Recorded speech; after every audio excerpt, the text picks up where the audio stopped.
Welcome to our channel. Today we how to activate ELK stack on VPS for log analysis, complete guide step by step clearly.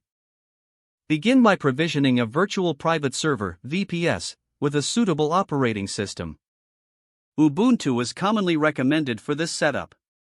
Access your VPS using SSH. You will need the IP address and your SSH key or password. Update your package list to ensure you have the latest information. Run the command sudo apt-get update. Then, install Java, as it is a requirement for the ELK stack. Execute sudo apt-get install openjdk11jre in the terminal. Confirm the installation by checking the Java version with Java version. Next, you will need to install Elasticsearch. Add the Elasticsearch apt repository to your system. Download and install the public signing key using gitqo https://artifacts.elastic.co/gpg-key-elasticsearch sudo apt-key add-.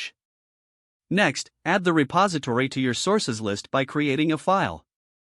Run echodev https://artifacts.elastic.co/packages/7.x/app stable main sudo ts/etc/app/sources.list.d/elastic7.x. Update your package list again to include the new repository. Now, install Elasticsearch with sudo apt-get update followed by sudo apt-get install Elasticsearch.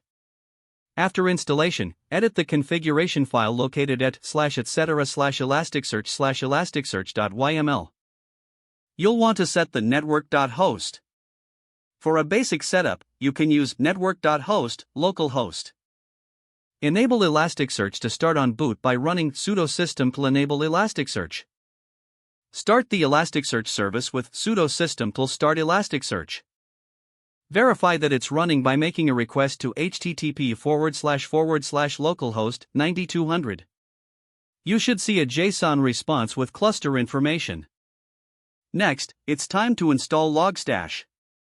Run sudo apt-get install Logstash to download and install the package. After installing, create a configuration file for Logstash located at /etc/logstash/confd/logstash.conf. Add input, filter, and output sections to your configuration. For example, set up input, stin, and output, Elasticsearch, hosts equals, http://localhost 9200. Don't forget to like this video and subscribe to our channel for more step-by-step tech guides.